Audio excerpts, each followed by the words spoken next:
Hello everyone, स्वागत है आपका ड्रीम सिद्धू एजुकेशन में। मैं विनीता, आपकी एजुकेटर, आपकी टीचर। तो मैं आज आपके लिए लेके आई हूँ सीडीपी के कुछ इंपॉर्टेंट क्वेश्चंस, यानी कि पेडागोजी के कुछ इंपॉर्टेंट क्वेश्चंस। तो हमने पिछले कुछ दिनों में अपनी हमने ग्रोथ एंड डेवलपमेंट को पढ़ा और थोड़ा सा हमने इंपॉर्टेंट पॉइंट्स को पढ़ा। तो उसी के बेस पे मैं कुछ आपके लिए इंपॉर्टेंट क्वेश्चंस और कुछ प्रीवियस ईयर के क्वेश्चंस लेके आई हूँ, जिनको हम मिलकर साथ में सॉल्व करेंगे और देखेंगे कि हमने कितना सीखा, कितना हमने कर लिया। ठीक है, अब एक और बात, इसमें मैंने आपको आंसर्स नहीं दिए हुए।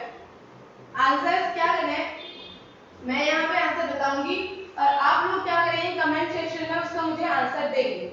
और यहाँ पे क्वेश्चन डिस्कस करेंगे, मैं आंसर भी बताऊंगी, यहाँ पर भी बताऊंगी, लेकिन खुद से आप क्या करेंगे, जब भी वीडियो देख रहे हैं तो उससे पहले आंसर्स लिख के मुझे कमेंट सेक्शन में जरूर जरूर जरूर भेजें। जो भी मैं आपको यहाँ पे प्रैक्टिस सेट पे करवाऊंगी, ठीक है। आज हमेशा हर एक टॉपिक कंप्लीट होने के बाद एक प्रैक्टिस सेशन चलेगा, जिसमें हम प्रैक्टिस करेंगे कितना आपने सीखा है, कितना आपने किया है। जब तक पेडागोजी हमेशा रिवीजन मांगती है, जब तक आपने क्या नहीं किया, क्वेश्चंस नहीं लगाए तो आपको आंसर कभी भी नहीं मिलेगा, ये याद रखना। तो सबसे पहली बात है कि क्वेश्चन जरूर लगाने हैं। पढ़ लेते हैं आप सारी चीजें, थ्योरीज पढ़ लेते हैं, सब कुछ कर लेते हैं, लेकिन क्वेश्चंस लगाते नहीं है। तो अगर क्वेश्चंस नहीं लगाए, सीडीपी हमेशा आपका क्वेश्चंस मांगती है। जितने ज्यादा आप क्वेश्चंस लगाएंगे उतना ही ज्यादा आप उन चीजों को आसानी से कर पाएंगे। अगर क्वेश्चंस नहीं लगाए तो चीजें नहीं होगी सही से। तो ठीक है, अब बात करते हैं हम आज के क्वेश्चन की। So the first question is, in which stage the physical growth is rapid? अब यहाँ पर बात करूं मैं कौन सी ऐसी भैया आपकी फेज है डेवलपमेंट की, जिसमें सबसे ज्यादा फिजिकल ग्रोथ या डेवलपमेंट आपका होता है। तो अब मैंने जो पढ़ा था ग्रोथ एंड डेवलपमेंट, उसमें भी मैंने बताई थी, अगर यहाँ पर आपकी अर्ली चाइल्डहुड दिया, इन्फेंसी दिया, एडोलसेंस दिया और स्कूल एज दिया है, ठीक है। अगर यहाँ पर आपका क्या होता ऑप्शन में, प्रीनेटल में, तो मैं सीधा सीधा जाती और उस प्रीनेटल पे जाके टिक करके सही करके आ जाती उस ऑप्शन को। लेकिन यहाँ पर आपका ऑप्शन दिया नहीं है प्रीनेटल, तो इसीलिए हम उसको लेंगे इन्फेंसी। ठीक है, अगर हम लैंग्वेज की बात करते ना तो सीधे हम अर्ली चाइल्डहुड को सही करते, लेकिन अभी हम बात कर रहे हैं फिजिकल डेवलपमेंट की, तो इसीलिए हम ऑप्शन अपना सही करेंगे, ऑप्शन नंबर बी। क्योंकि देखा होगा ना आपने बच्चों कि बच्चा जैसे भी छोटा होता है वो कुछ नहीं कर पाता पूरी तरह, मम्मी पापा पे डिपेंडेंट है, केयर टेकर पे डिपेंडेंट है। फिर वो उसको उठा के इधर ले जाते हैं, फिर धीरे धीरे क्रॉल करना सीखता है, फिर वो सारी चीजें मतलब चलना फिरना उठना बैठना दौड़ना। तो ये 2 साल तक, जो कि हमने 0 से 2 इयर्स तक इन्फेंसी को दिया था, तो इतने टाइम में आपका जो बच्चा है वो क्या करना स्टार्ट कर देता है, आपकी पूरी फिजिकल एक्टिविटीज करना स्टार्ट कर देता है। इसलिए हम इसे फिजिकल ग्रोथ या फिजिकल डेवलपमेंट के हिसाब से इस वाले ऑप्शन को सही मानते हैं। ठीक है, एक क्वेश्चन आपका ये हुआ। इसके अगले क्वेश्चन की तरफ हम बढ़ते हैं। अगला क्वेश्चन कहता है, which of the following period is generally termed as a period of conflict in one's development stage? निम्नलिखित अवधि में से किसको आमतौर पर किसी के विकास के चरण में संघर्षों की अवधि कहा जाता है? अब बच्चा, ये बात हो गई इसकी संघर्षों की अवधि। मैंने आपको कल बताया था कि लास्ट क्लास में क्या कि मैंने किशोरावस्था जो है वो तूफान और संघर्ष की अवस्था है ना। तो मैंने उसी में आपको ये भी बताया था संघर्ष पर। क्या बताया था मैंने आपको, संघर्ष पर। तो संघर्ष इसीलिए आपका कौन सी अवस्था में हो जाता है, सीधे आंख बंद करके सही कर देंगे हम, किशोरावस्था।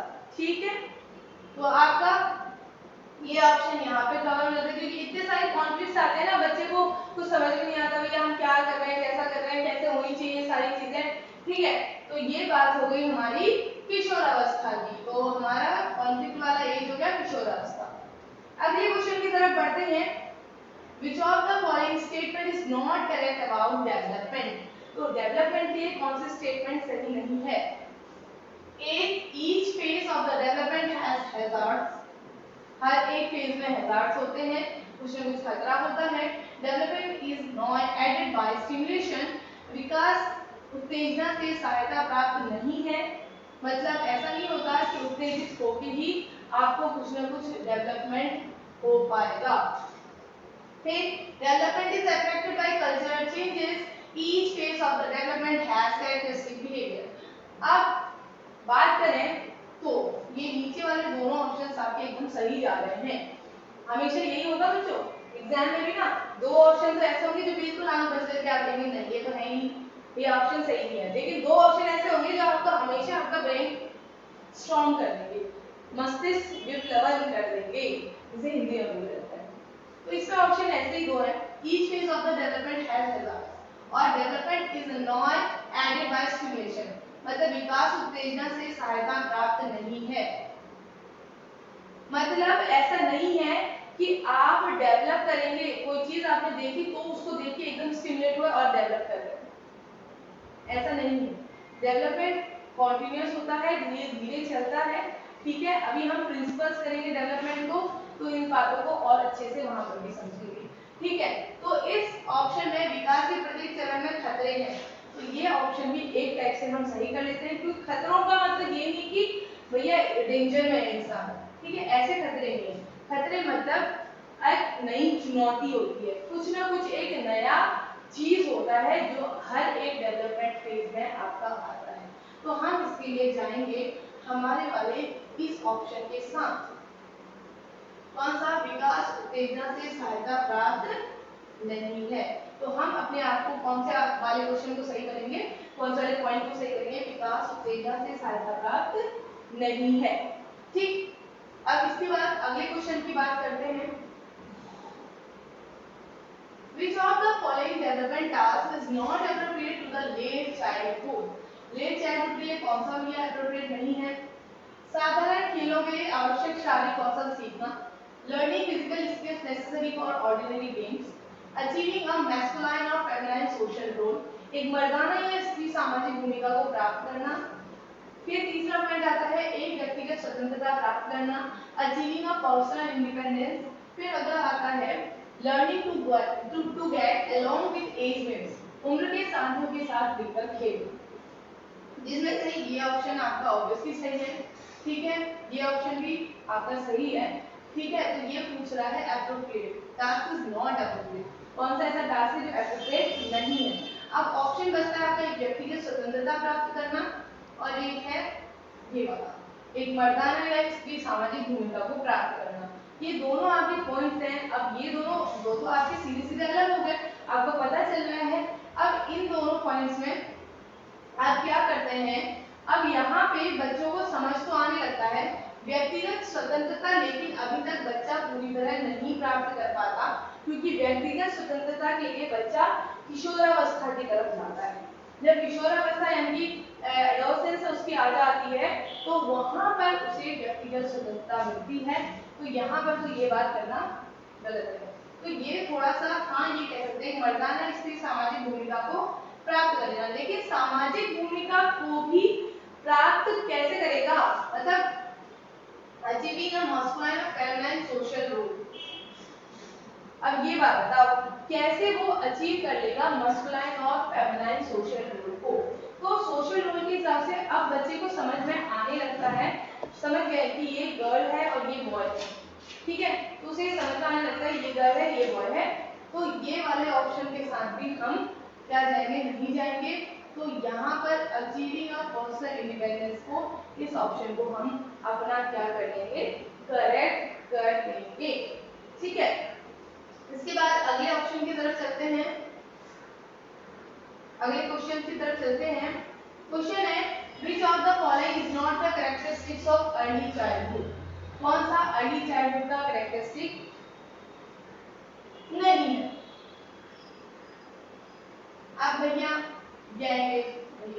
गैंगेज है, बताओ गैंग बनाते हैं बच्चे, चाइल्डहुड में ही बनाते हैं, ठीक है। अब इमिटेटिव क्वेश्चनिंग इज टॉयज। अब अगर हम बात करें तो जो भी हमारे पेयर ग्रुप्स हम बनाते हैं या हम जो गैंग बनाते हैं वो हमारा स्टार्ट होता है लेटर गैंग एज या फिर आपकी पेयर ग्रुप्स उसे कहते हैं। तो ये हमारा सब स्टार्ट हो जाता है लेटर चाइल्डहुड में। तो इसीलिए हम इन सारी चीजों पे से नहीं लेते हैं। तो आपका जो अर्ली चाइल्डहुड वाला फेज रहता है उसको हम क्वेश्चन ही लेते, क्योंकि इसमें बच्चा बहुत ज्यादा अलग, क्योंकि काफी क्यूरियोसिटी होती है हर एक चीज को जानना पहचानना। स्कूल जाना स्टार्ट कर दिया बच्चे ने, धीरे धीरे हर एक चीज को पहचानना जानना, जानवर के बारे में क्वेश्चन करना बच्चा शुरू कर देता है, इमिटेट करता है। जैसे उनकी स्कूल में जा रहा है तो जैसे उन्हें टीचर बता दिया तो वो उसको वैसा ही फॉलो करने लगता है। अपने घर के लोगों के बारे में जो भी बताया जाता है उनको एज इट इज ही फॉलो करता है। इसके अलावा टॉय एज, और टॉय एज को ना बच्चों एक और चीज है, इसको इन्फेंसी से भी कोरिलेट करते हैं। ठीक है, अभी अगर कई जो मैंने आपको ये बताया था, कई साइकोलॉजिस्ट अगर 0 to 5 एज इन्फेंसी को मानते हैं तो वो उसमें टॉय एज इन्फेंसी को भी लिया जाता है। ठीक है, तो अभी के लिए यहाँ पर जो हमारा ऑप्शन रहेगा वो ऑप्शन ये है, ये वाला आपका गिरोह की उम्र यानी कि गैंग एज वाला आपका ऑप्शन इसके साथ में सही हो जाएगा। कौन सा वाला ऑप्शन सही हो जाएगा? Gang as. ठीक है, क्योंकि गिरोह आपको कहां से कहां बनाना शुरू कर देता है, लेटर चाइल्ड से बनाता है, फिर वो अडल्टहुड तक आपके बच्चों के गैंग ही बने रहते हैं, जिसमें वो अपने पेरेंट्स या अपने बड़ों की बातों का ज्यादा इफेक्ट उनमें नहीं पड़ता है, वो फ्रेंड्स के बारे में ज्यादातर डिस्कस करते हैं, सोचते हैं। इससे अगले सवाल की तरफ बढ़ते हैं आगे। Who said these situations are mental evolutions that are aspects of conflict and anxiety? किसने कहा ये स्थितियां मानसिक विकास है जो संघर्ष और चिंता के पहलू हैं? ठीक है, तो इसका ऑप्शन आपका है ऑप्शन नंबर ए। तो ये सीधे सीधे कई बार बच्चों एक बार आपकी क्वेश्चंस ना कुछ डेफिनेशंस लेके आ जाते हैं, तो डेफिनेशन के साथ में आपको बहुत ज्यादा डिफिकल्ट है कि हर एक डेफिनेशन को याद करना, क्योंकि इतनी डेफिनेशन याद करते करते बच्चे थक जाते हैं, उसको समझ में भी नहीं आता है कि कौन सी आ रही है कौन सी नहीं।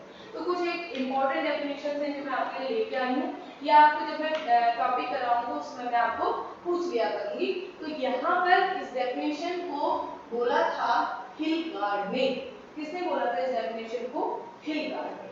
ठीक है, तो आगे बढ़ते हैं अगले क्वेश्चन की तरफ। Formal education of school training represent. School training में जो भी फॉर्मल एजुकेशन दी जाती है वो किस चीज को प्रतिनिधित्व करती है? स्कूल प्रशिक्षण की औपचारिक शिक्षा का प्रतिनिधित्व करता है। अब इसमें आपके पॉइंट हैं learner programs of study, plan programs of study, collective programs of study या बेसिक प्रोग्राम्स ऑफ स्टडी। तो यहाँ पर एक आपका पॉजिटिव वर्ड है लर्नर। दिख रहा है आपको? क्या दिख रहा है? लर्नर जो है वो आपका एक पॉजिटिव वर्ड है।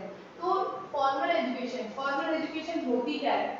जो आप लोग स्कूल में सारे जाके प्रॉपर तरीके से पढ़ते हैं सीखते हैं वही आपकी क्या होती है? फॉर्मल एजुकेशन होती है। ठीक है, तो इसमें हम जाएंगे ऑप्शन नंबर 1 के साथ में, क्योंकि लर्नर्स प्रोग्राम ऑफ स्टडी अध्ययन के शिक्षार्थी कार्यक्रम में इसको करेंगे, क्योंकि हम सबसे नियोजित तो होते, वैसे जनरली अगर हम बात करें ना फॉर्मल एजुकेशन सामूहिक भी होते हैं, बुनियादी भी कह सकते हैं, नियोजित भी हो सकते हैं। ठीक है, तो आपका जो सबसे मेन जो इसमें अच्छा वाला पॉइंट है वो पॉइंट आपका इस पॉइंट से आप इसे दर्शा सकते हैं, बता सकते हैं, अध्ययन के शिक्षार्थी कार्यक्रम से हम कहते हैं। ठीक है, इसके बाद अगले क्वेश्चन पे चलते हैं। Why genetic method of studying human development can be utilized? ठीक है, अब ह्यूमन डेवलपमेंट को आप कैसे कह सकते हैं, कैसे बता सकते हैं? ठीक है, मानव विकास का अध्ययन करने की आनुवंशिक विधि से उपयोग किया जा सकता है। तो बच्चों इसके लिए जो आपका ऑप्शन है, इसका ऑप्शन जाएगा आपका ऑप्शन नंबर बी, यानी कि वर्टिकल। वर्टिकल क्या होता है? ऐसे। ठीक है, हॉरिजॉन्टल होता है ये। ठीक है, तो जो भी आपका डेवलपमेंट होता है एक तो ऊपर की तरफ जाता है, नीचे ही याद रखना। ठीक है, वर्टिकल ही जाता है, इसीलिए हम इसको आंसर कर सकते हैं वर्टिकल। और काफी अच्छे से वैसे आप लोग को जब प्रिंसिपल्स ऑफ डेवलपमेंट कराऊंगी बेटा, तो उसमें ये करवा दूंगी। अगला पॉइंट, अगले क्वेश्चन की तरफ चलते हैं। अगला क्वेश्चन है आपका सीमा। Seema learns every lesson very quickly, but Leena takes longer to learn them. It denotes the development principle of। अब भैया वो कह रही है सीमा हर एक चीज को जल्दी सीख जाती है, लेकिन लीना को क्या लगता है वही चीजें सीखने में काफी ज्यादा टाइम लगता है। ठीक, अब यहाँ पर ऑप्शन है आपका, ऑप्शन है continuity, general to specific, individual difference, inter relationship. अब सीधे सीधे मैंने एक और चीज बताया था, सबसे इंपॉर्टेंट पॉइंट्स जब मैंने आपसे डिस्कस किए थे सीडी के इंपॉर्टेंट पॉइंट्स वाले वीडियो में, जिस बच्चे ने वो वीडियो नहीं देखी तो प्लीज जाके वो वीडियोस भी देखें। ठीक है, अब क्या करें, इसमें आपने जो पढ़ा है वो इसमें सबसे ज्यादा जो जरूरी है वो वाला है पॉइंट कि हर एक क्लास में हर एक बच्चा इंडिविजुअल डिफरेंस के साथ में होता है, यानी कि हम कह सकते हैं इंडिविजुअल डिफरेंस, व्यक्तिगत भिन्नता। किसी भी क्लास में मौजूद कोई भी बच्चा एक जैसा कभी भी नहीं हो सकता। हर एक बच्चा अपने आप में एक दूसरे से भिन्न है, एक दूसरे से अलग है। तो स्पेशली हमारी क्या होती है, व्यक्तिगत भिन्नता। तो इसमें हम सीधे आंसर कर देंगे इंडिविजुअल डिफरेंस को, व्यक्तिगत भिन्नता को। आज का हो जाएगा सही ऑप्शन नंबर सी। इसके बाद आगे बढ़ेंगे अगले क्वेश्चन की तरफ। Weightlifters are generally required to make more muscles and body mass. For this purpose, they need to take a diet which is rich in। अब बच्चों ये क्वेश्चन आपका ईवीएस में से भी उठाया हुआ है और थोड़ा ग्रोथ एंड डेवलपमेंट में भी आता है।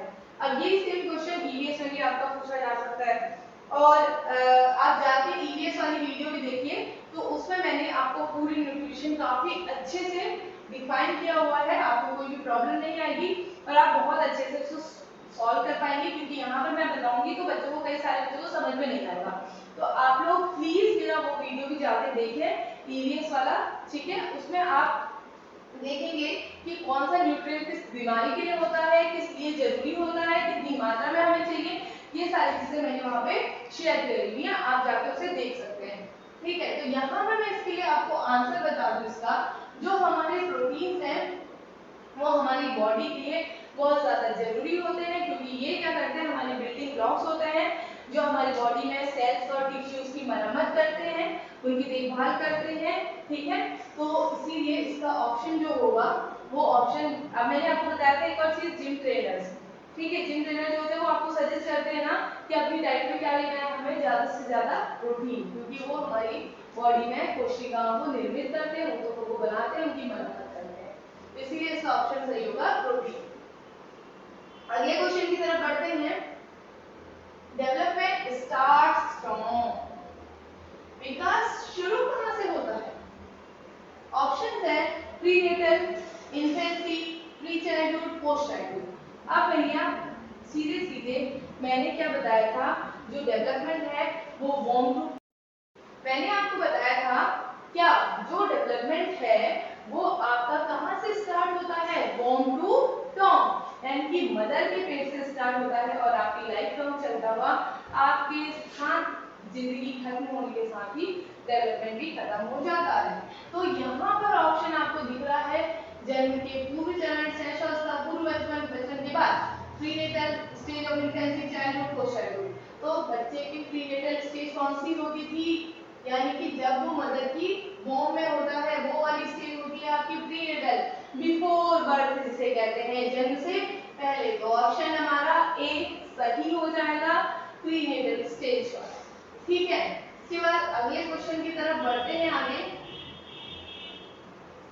इन which stage of child development Oedipus and Electra complexes present? ठीक है, अब मुझे आपको यहाँ पे एक और चीज बतानी है। अब भाई मैम आप ये क्या बोल रहे हो, ओडिपस और इलेक्ट्रा कॉम्प्लेक्स होता क्या है? ठीक है, इसको बहुत अच्छे से यहाँ पर मैं थोड़ा सा बता दूं, लेकिन बहुत अच्छे से एक्सप्लेन करूंगी जब बच्चों आपको मैं पढ़ाऊंगी फ्राइड की थ्योरी। फ्राइड ने दो चीजें बताई थी, ओडिपस और इलेक्ट्रा कॉम्प्लेक्स। ओडिपस यानी कि ये कॉम्प्लेक्स जनरली आपके फीमेल चाइल्ड में पाया जाता है। ठीक है,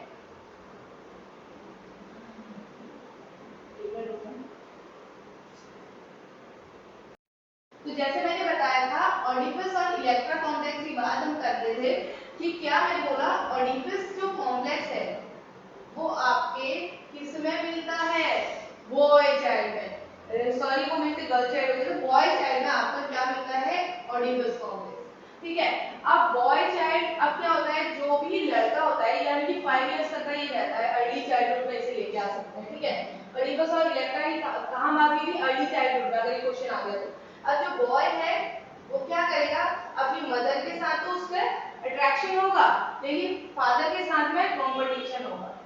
ठीक है, मतलब कहते हैं ना जनरली बच्चों में भी सुना होगा, लड़का है तो वो अपने पापा से, लड़का है तो अपनी मदर से बहुत ज्यादा प्यार करता है, और अगर लड़की है तो वो अपने पापा से बहुत ज्यादा प्यार करती है। तो प्राइड ने इसी को, जो अगर लड़का है जो अपनी मदर से काफी ज्यादा अट्रैक्ट रहता है, फादर से थोड़े से उसके क्या रहते हैं, कंपटीशन रहता है, तो इसे हम ओडिपस कहते हैं।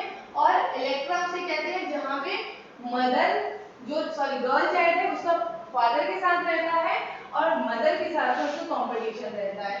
ठीक है, तो इसकी बात कर रहे थे हम यहाँ पे। अब यहाँ पे ये बोल रहा है कि किस चरण में ऑडिपस और इलेक्ट्रा कॉम्प्लेक्स विकसित होने लगता है। तो अब यहाँ मैंने आपको बताया था ये इन्फेंसी में तो नहीं होगा, ये चाइल्डहुड, एडोलसेंस और एडल्टहुड में भी नहीं होगा, क्योंकि अभी मैंने क्या कहा ये 5 साल तक के बच्चों का होता है। ठीक है, तो हम इसको ले लेंगे कौन सी स्टेज में, चाइल्डहुड स्टेज। ठीक है, तो इसमें हमारा ऑप्शन सही हो जाएगा, option number B, childhood stage. ठीक है, अगले क्वेश्चन की तरफ बढ़ते हैं। Which of the following statement not represent the characteristic of growth? इनमें से कौन सा ऐसा है जो ग्रोथ के कैरेक्टरिस्टिक को नहीं बताता, ठीक है, नहीं रिप्रेजेंट करता। अब इट्स अ क्वांटिटेटिव एस्पेक्ट, मात्रात्मक तो है भैया, आप नाप सकते हो, हाइट, वेट, ठीक है, शेप, साइज को नाप सकते हो। अब ये लिखा है नॉट मेजरेबल, ठीक है, इसको मेजर नहीं कर सकते। ठीक है, it's not measurable, it's not life long process, ये आपका लाइफ लॉन्ग प्रोसेस नहीं है। It denotes only physical development, और भैया ये आपका क्या कह रहा है, डिनोट्स ओनली फिजिकल डेवलपमेंट, सिर्फ और सिर्फ फिजिकल डेवलपमेंट को ही बताता है। यस, ये फिजिकल डेवलपमेंट को बताता है, यस ये क्वांटिटेटिव एस्पेक्ट है। अब बचते हैं आपके 2 पॉइंट्स, इज नॉट मेजरेबल। भैया मैंने यहाँ पे हो गया ना क्वांटिटेटिव एस्पेक्ट, तो इसको मेजर कर सकते हैं, तो ये वाला पॉइंट आपका सीधे सीधे गलत हो जाता है। ठीक है, और ये लाइफ लॉन्ग प्रोसेस तो है ही, डेवलपमेंट होता है लाइफ लॉन्ग प्रोसेस। ठीक है, तो आपका ऑप्शन नंबर बी यहाँ पे हम इसे करेक्ट कर देंगे। अगले ऑप्शन के पास, अगले क्वेश्चन के पास चलते हैं। In which stage of child development child shows maximum attraction towards opposite sex? अब यहाँ पर इसकी बात करें तो कौन सी ऐसी एज होती है, कौन सी ऐसी स्टेज होती है, ऐसी स्टेज होती है, कौन सी ऐसी फेज होती है जहाँ पे आपका क्या आता है, क्या शो होता है, अट्रैक्शन अपोजिट सेक्स की तरफ। तो ये आपकी इन्फेंसी का छोटा बच्चा होती ही है, एडोलसेंस, चाइल्डहुड और एडल्टहुड, इनकी बात करें तो आपको मैंने जब ग्रोथ एंड डेवलपमेंट कराया था उस समय मैंने ये बताया था सबसे ज्यादा एडोलसेंस की जो एज होती है उसमें बच्चे अपोजिट सेक्स की तरफ बहुत ज्यादा अट्रैक्ट होना शुरू कर देते हैं। तो आपका ऑप्शन नंबर सी यहाँ पे सही हो जाता है। इसके बाद अगला क्वेश्चन है, which of the following is not the principle of development? नीचे में से कौन सा ऐसा है जो प्रिंसिपल नहीं है डेवलपमेंट का? ये क्वेश्चन है आपका प्रिंसिपल ऑफ डेवलपमेंट से।